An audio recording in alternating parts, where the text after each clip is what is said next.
Bonjour à toutes et bonjour à tous. Nous sommes en janvier 2026 et comme chaque année, le scénario catastrophe recommence. Des écoles sans chauffage. On voit des collègues faire cours à des élèves frigorifiés malgré leur manteau dans des classes à 10 ou 12 degrés.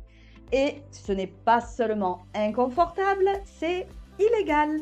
On ne vient pas au travail pour tomber malade et pour ensuite être sanctionné par un jour de carence et perdre 10% de son salaire. Le DAZEN, comme tous les employeurs, doit faire respecter le code du travail. Aujourd'hui, le SNUDI FO13 vous donne la marche à suivre. La réglementation est très claire. L'article R 4223-13 du Code du travail stipule que les locaux fermés affectés au travail doivent être chauffés pendant la saison froide. Pour une activité en position assise comme la nôtre, les normes internationales et l'INRS recommandent entre 20 et 22 degrés. À 15, 13 ou 10 degrés, l'employeur est en faute. Il ne protège plus la santé physique des agents ni celle des élèves. Et rappelons en plus qu'un enfant se refroidit beaucoup plus vite qu'un adulte. Alors, que faire si votre classe est un frigo?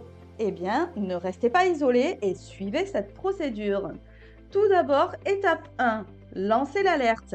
Remplissez immédiatement une fiche RSST sur Esterel, envoyez-en une copie à votre IEN et au syndicat. Nos délégués en F3SCT pourront ainsi interpeller la DSDEN directement. Étape 2, le danger grave et imminent. Si la mairie ne répare pas tout de suite, chaque collègue doit remplir individuellement une fiche DGI. Cela oblige l'inspecteur d'académie à répondre immédiatement. Il devient légalement responsable s'il ne fait rien. Étape 3, le droit de retrait.